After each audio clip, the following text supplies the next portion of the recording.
कुछ लोग अमीर फैमिली में घुस जाते हैं और उनकी नजर में आए बगैर उनके साथ रहने लगते हैं। ये मूवी आपको सोचने पर मजबूर कर देगी कि आखिर कौन सही है और कौन गलत। क्योंकि इच्छाएं तो अमीरों की भी होती है और गरीबों की भी, लेकिन हर किसी को इस दुनिया में सब कुछ नहीं मिलता। और अगर तुम जबरदस्ती उसे पाना चाहो तो उसका अंजाम बुरा हो सकता है। हेलो दोस्तों, आज मैं एक्सप्लेन करने वाली हूँ पैरासाइट नाम की मूवी को। मूवी ने काफी सारे अवार्ड जीते हैं, कहानी काफी ज्यादा इंटरेस्टिंग है, तो एंड तक जरूर देखना। साथ ही वीडियो पसंद आए तो उसे लाइक और चैनल पर नए हो तो सब्सक्राइब जरूर कर देना। कहानी की शुरुआत में हम कीवू नाम के एक लड़की को देखते हैं जो कि अपनी फैमिली के साथ रहता था। ये फैमिली गरीबी रेखा से भी नीचे की फैमिली थी, लेकिन फिर भी वो व्हाट्सएप चलाए बगैर नहीं रह सकते थे। इसलिए वो अपने घर में वाईफाई का नेटवर्क ढूंढते। पड़ोस में किसी का वाईफाई हो तो उससे उनका वाईफाई यूज कर कर मोबाइल चलाते। फैमिली में कीवो के अलावा उसकी बहन कीजू, बाप किम और माँ जूंग रहती थी। फिलहाल तो ये सभी बेरोजगार थे और कुछ छोटा मोटा काम कर लेते जिससे थोड़ा बहुत गुजारा हो सके। लेकिन काम की तलाश उन्हें फिर भी थी क्योंकि उनके सपने काफी ऊंचे थे। ऐसे ही एक दिन कीवू का दोस्त मीन उसे मिलने आता है। वो उसके लिए एक गिफ्ट लेकर आता है। वो गिफ्ट एक लैंडस्केप स्टोन था जो कि एंटीक पीस था।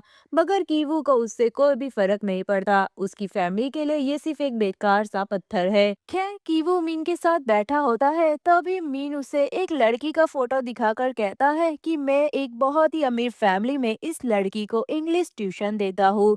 अब इसी लड़की से मुझे शादी करनी है क्योंकि मैं इस लड़की से बहुत ज्यादा प्यार करता हूँ। अब मेरा विदेश जाने का वीजा लग चुका है तो अच्छी नौकरी करूंगा, तब तक ये लड़की भी कॉलेज में आ जाएगी। तब मैं उसे प्रपोज कर लूंगा। तब तक तुम उसे ट्यूशन पढ़ाओ, तुम मेरे दोस्त हो तो मैं तुम पर भरोसा कर सकता हूँ। अब कीवू ज्यादा खुश हो जाता है और अपनी फेक डिग्री बनवाता है जिससे कि वो भरोसा दिला सके कि वो एक अच्छा ट्यूशन टीचर है। जिसके बाद वो इंटरव्यू देने उस अमीर घर पर जाता है। ये घर उनके घर से काफी दूर था। वो घर पहाड़ों में बहुत ऊंचाई पर बना हुआ था। घर के अंदर जाते ही कीवू के होश उड़ जाते हैं क्योंकि उसने ऐसा घर अपने सपनों में भी नहीं देखा था। अब घर की मालकिन इवोन उसकी डिग्री देखती है, फिर कहती है कि मैं तुम्हें तुम्हारी डिग्री देखकर जॉब नहीं दूंगी। तुम्हारा नाम मीन ने सजेस्ट किया है तो मुझे यकीन है कि तुम एक अच्छे टीचर ही होंगे और मेरी बेटी को अच्छे से ही पढ़ाओगे। लेकिन पहला लेसन मैं तुम्हारे साथ बैठकर देखना चाहूंगी कि तुम कैसे पढ़ाते हो और तुम्हारा तरीका कैसा है। फिर मैं तुम्हें हायर कर लूंगी। जिसके बाद हम मैडम की बेटी तिहाई को देखते हैं जिसे कि वो पढ़ाने आया था। अब न्यू टीचर के आने से वो काफी ज्यादा नर्वस थी, इसीलिए कीवू उसे अच्छे से मोटिवेट करता है और उसे पढ़ाने में अपना बेस्ट देता है। ये देखकर मालकिन काफी ज्यादा खुश हो जाती है और उसे एज अ ट्यूटर रख लेती है और उसे एडवांस में पेमेंट भी कर देती है। अब मालकिन ने कीवू का नाम केविन रख दिया और कहा कि अब से तुम्हें सब केविन कर कर ही बुलाएंगे। मालकिन का छोटा बेटा तभी वहां पर आ जाता है जो कि काफी ज्यादा मस्ती कर रहा था। अब मैडम अपने छोटे बेटे के बारे में केविन को बताती है और कहती है कि ये बहुत मस्तीखोर है, मगर ड्राइंग बहुत अच्छी बना लेता है, इसलिए कोई आर्ट टीचर ढूंढ रहे हैं। अब ये सुनकर कीवू के दिमाग में घंटी बजती है। वो कहता है कि वो एक बहुत ही अच्छी ड्राइंग टीचर को जानता है जो कि बहुत अच्छे से पढ़ाती भी है और बच्चों को भी हैंडल करना जानती है। अब मैडम के कहने पर अगले दिन की वो अपनी बहन को ड्राइंग टीचर बनाकर घर पर ले आता है। अब मालकिन उसे भी अपने छोटे बेटे के लिए टीचर रख लेती है और उसका नाम वो जेसिका रखती है। वहीं दूसरी ओर हम देखते हैं कि ताई हाई को अपने ट्यूशन टीचर यानी कि क्यू से सच्चा प्यार हो जाता है। दोनों एक दूसरे से अट्रैक्ट हो गए थे। मगर कीवू की तो ये सोची समझी साजिश थी ताकि वो अमीर बाप की बेटी को फंसा सके और बड़े घर का दामाद बन सके। वहीं दूसरी ओर मालकिन को काफी टेंशन थी कि न्यू ड्राइंग की टीचर उसके बेटे को कैसे सिखा रही होगी। इसलिए वो जूस देने के बहाने से कमरे में जाती है। वो देखती है कि उसका बेटा शांति से ड्राइंग बना रहा था। ये देखकर वो खुश हो जाती है। अब हम देखते हैं कि घर का मालिक डोंग घर पर आता है। वो अपने ड्राइवर से कहता है कि जेसिका को घर छोड़ दो क्योंकि बहुत रात हो चुकी है। इसलिए अब जेसिका को ड्राइवर उसके घर छोड़ने जाता है। रास्ते में वो जेसिका से उसके घर का एड्रेस पूछता है। जेसिका कहती है कि मुझे मेट्रो स्टेशन छोड़ दो, जिसके बाद कुछ सोचकर वो अपने अंडरगारमेंट्स उतार कर कार में छोड़ देती है। दरअसल उसके पापा एक अच्छे ड्राइवर थे, वो पहले ड्राइवर का ही काम किया करते थे। वो चाहती थी कि इस ड्राइवर के बदले उसके पापा को रख लिया जाए। अब अगले दिन मालिक डोंग को वही छुपाई हुई चीज मिल जाती है। ये देखकर वो अपने ड्राइवर और जेसिका पर शक करता है। वो ये बात अपनी बीवी को बताता है तो उसकी बीवी जेसिका से पूछती है कि कल रात कुछ हुआ था क्या। जेसिका कहती है कि वो तो मेट्रो स्टेशन तक ही कार में थी, उसके बाद वो कुछ नहीं जानती कि क्या हुआ। ये सुनकर मालकिन समझ जाती है कि ड्राइवर कुछ कर रहा है गाड़ी में, इसलिए वो ड्राइवर को जॉब से निकाल देती है। अब जेसिका उन्हें कहती है कि मेरे एक अंकल है जो कि ड्राइवर का ही काम किया करते हैं, अभी वो बेरोजगार है, अगर आप कहो तो मैं उन्हें लेकर आऊं। अब ये सुनकर मालकिन खुश हो जाती है और कहती है कि ठीक है, उन्हें कल ही लेकर आ जाना। अब अगले दिन वो अपने पापा को भी वहां पर लेकर आती है, जिसके बाद डॉम को अच्छे से कार में बिठा कर लेकर जाता है वो। अब उसे भी जॉब मिल जाती है। अब उसका अगला शिकार घर की मेड थी जिसका नाम मून था। वो उसे नौकरी से बाहर निकलवा कर अपनी माँ को नौकरी दिलवाना चाहते थे, लेकिन मून जो थी वो काफी पुरानी थी। दरअसल ये डोंग ने जब घर खरीदा था उससे पहले के जो मालिक थे उनकी ये नौकरानी थी, और घर बेचने के बाद ये मेड भी उन लोगों ने उन्हें ही रिकमेंड कर दी थी, जिसके बाद से ये इस फैमिली के लिए काम किया करती थी। यानी कि कई सालों से इनके साथ ये मेड रहती थी, उससे निकालना बहुत ज्यादा मुश्किल था। अब एक दिन ताई हाई केविन को बताती है कि इस घर में आड़ू लाना मना है, क्योंकि हमारी मेड मून जो है उसे आड़ू से एलर्जी है, क्योंकि आड़ू के जो बारीक बाल होते हैं उसे उससे एलर्जी होती है। ये सुनकर केविन का शैतानी दिमाग चल उठता है। केविन कुछ ही दिनों के बाद आड़ू के बारीक बालों को निकालकर मून के ऊपर गिरा देता है, जिससे धीरे धीरे मून की तबीयत खराब होने लगती है।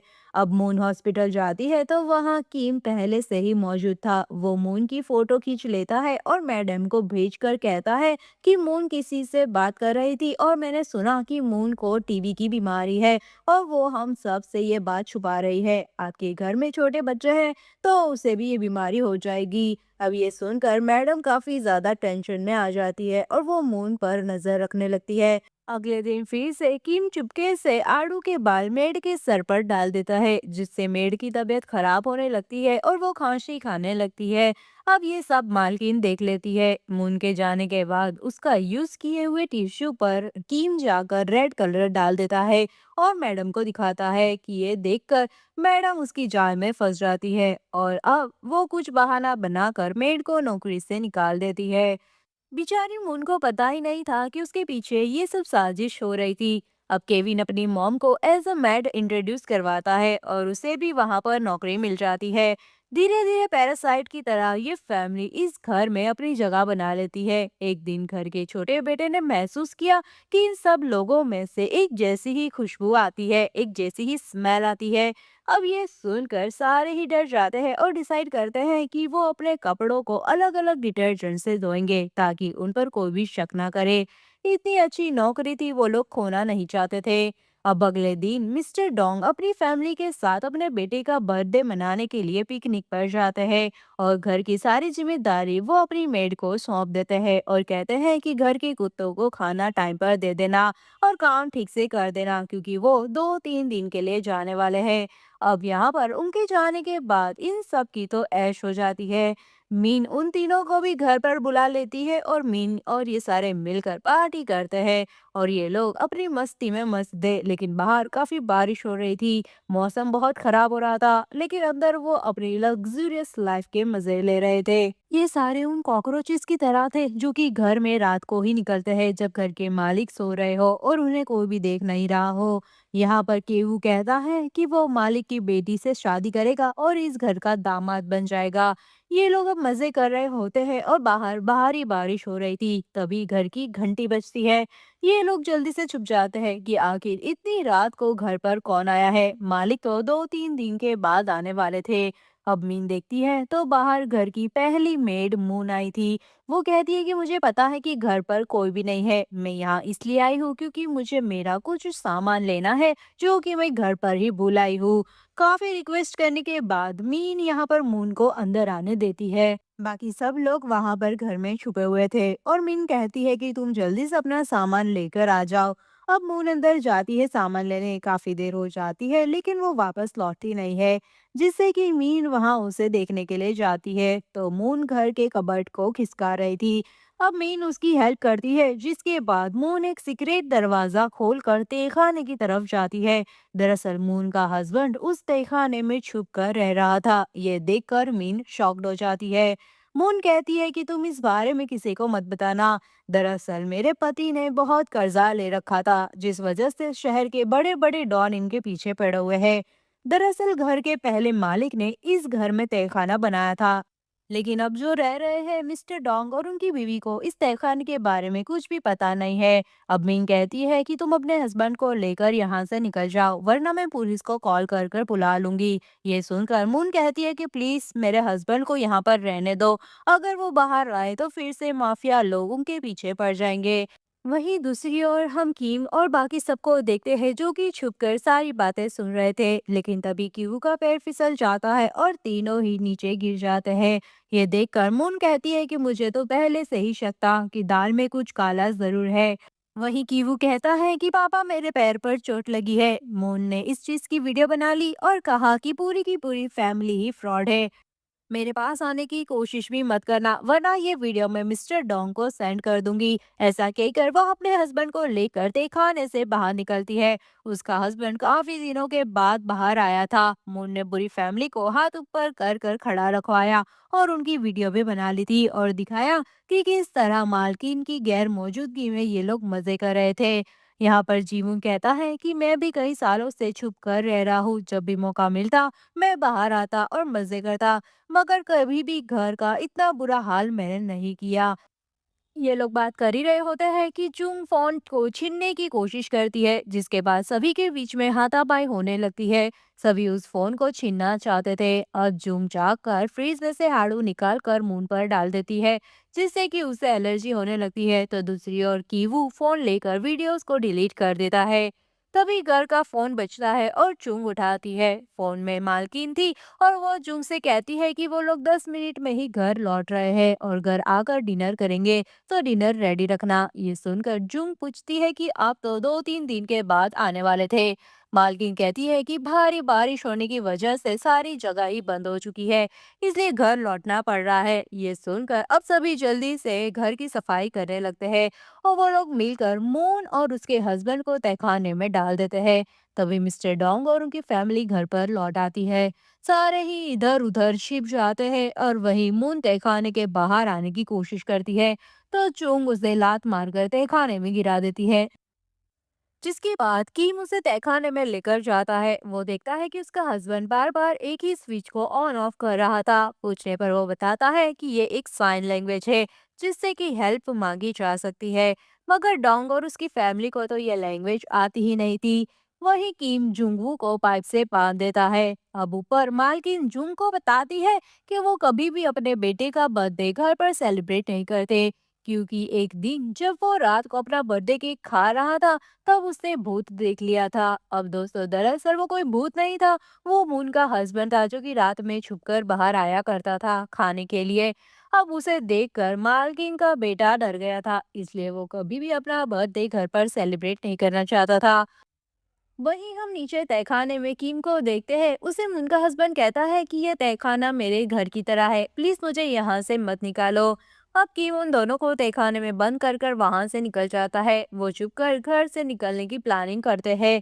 तभी घर का छोटा बेटा कहता है कि मुझे आज घर के बाहर सोना है, इसलिए मिस्टर डोंग कहता है कि ठीक है, तुम बाहर कैंपिंग करो और हम यही हॉल पर मौजूद है, डर लगे तो कह देना। अब मिस्टर डोंग और उसकी वाइफ हॉल में ही बैठे हुए थे। वहीं टेबल के नीचे बाकी पूरी फैमिली छुपी हुई थी। मिस्टर डोंग अपनी वाइफ से कहता है कि मुझे यहाँ पर अजीब सी स्मेल आ रही है, ऐसी स्मेल मुझे कार में भी आती है और ये ऐसी स्मेल है जो कि झोपड़पट्टी से आती है। अब ये बात सुनकर कीम को बुरा लगता है, उसके दिल पर ये बात लग गई थी। खैर अब मिस्टर डोंग और उसकी वाइफ सो जाते हैं, जिसके बाद ये तीनों निकलते हैं और छुपकर वो गैराज में जाते हैं और वहां से बाहर निकल जाते हैं। माली का घर बहुत ऊंचाई पर बना हुआ था, वही इनका घर बहुत नीचे था। अमीर और गरीब के बीच का अंतर हमें यहाँ पर देखने मिलता है। घर यहाँ पर जाते हुए कीम अपने पापा से पूछती है कि उन दोनों का क्या होगा जिन्हें हम तहखाने में छोड़ आए हैं। किम कहता है कि तुम टेंशन मत लो, मैं उन्हें देख लूंगा। जिसके बाद ये लोग अपने घर जाते हैं। हर किसी का घर पानी में डूबा हुआ था। ये लोग स्वर्ग से निकलकर सीधा नर्क में आ गए थे। उनका घर पूरी तरह से पानी में डूब चुका था। वहीं तहखाने में मून को होश आता है। वो अपने पति से कहती है कि मेरी तबीयत ठीक नहीं है। वो वॉमिटिंग करने लगती है और फिर अपने पति के सामने ही दम तोड़ देती है। ये देखकर जुंग वो पागल हो जाता है। वो अपनी बीवी को ऐसे नहीं देख सकता था। वो अपने आप को पाइप से आजाद करके बार बार बद से मैसेज भेजने की कोशिश करता है। वहीं दूसरी ओर किम पानी में डूबा हुआ अपना सामान निकाल रहा था। पूरी बस्ती के घर ही पानी में डूब चुके थे। इससे सब मिलकर एक कम्युनिटी हॉल में रात गुजारते हैं। अब अमीर घर के लालच में वो अपना घर भी खो बैठे थे। कहीं तो खाने पीने की लाले पड़े थे, तो कहीं अपने बेटे का बर्थडे सेलिब्रेट किया जा रहा था। अब यहाँ पर मालकिन उन सबको भी इनवाइट करती है। किम अपना घर डूब जाने के बाद भी नौकरी पर आया था। उसके अंदर हजार सवाल थे और वो काफी ज्यादा दुखी था। वहीं उसे ये बात सताई जा रही थी कि उसके कपड़ों से आखिर कैसी स्मेल आ रही है, जो कि उसे अपनी गरीबी का एहसास दिलाती है। घर ना होने के बावजूद ये सब अपने काम पर आए थे। मिस्टर डोंग किम से कहते हैं कि मैं तुम्हें आज काम का ओवर टाइम दूंगा, लेकिन तुम अपना चेहरा ठीक करो। तो वहीं रिश्तेदार पार्टी में आ चुके थे। जैसिका अपनी माँ से कहती है कि हमें तहखाने में जाकर देखना चाहिए कि आखिर वहां पर सब ठीक तो है ना। वहीं हम कीवू को देखते हैं, जो कि पत्थर लेकर तहखाने में जाता है। वो नहीं चाहता था कि उनकी सच्चाई बाहर आए, इसलिए वो उन दोनों को ही खत्म कर देना चाहता था। वो नीचे जाता है तो वहां मून गिरी हुई थी और तभी अचानक मून का हस्बैंड वहां पर आ जाता है। वो असल में पागल हो चुका था। वो अपनी बीवी के मौत का बदला लेना चाहता था। वो कीवू पर हमला कर देता है, जिससे कीवू तहखाने के बाहर भागता है। मगर जूंग वो बाहर आकर उससे पत्थर से ही कीवू के सर पर दे मारता है। अब वो किचन में जाकर चाकू लेकर आता है और बर्थडे केक ले जा रही जेसिका पर हमला कर देता है और उसे वहीं पर खत्म कर देता है। जिससे जूंग गुस्से में आकर उसके ऊपर हमला कर देती है और जुंगवू को खत्म कर देती है। दूर बैठा किम ये सब देख रहा था और तभी वो देखता है कि इतना सब होने के बावजूद भी मिस्टर डोंग को वही बदबू उसके पास से आ रही थी। ये देखकर वो गुस्से में मिस्टर डोंग को खत्म कर देता है और वहां से भाग जाता है।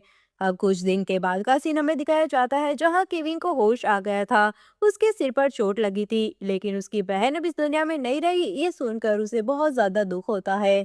कोर्ट में बताया जाता है कि इसकी दिमाग की हालत ठीक नहीं है, इसलिए दोनों को छोड़ दिया जाता है। अब उसे पता चलता है कि उसकी बहन मर गई है और पापा का कुछ अता पता नहीं है, तो वो और भी ज्यादा दुखी हो जाता है, उनकी तलाश करता है। सर्दियों का मौसम आ चुका था। कुछ दिन के बाद वो वही घर के पास जाता है। दूर से वो घर के अंदर देखता है तो वहां पर अब नई फैमिली रहने आ गई थी।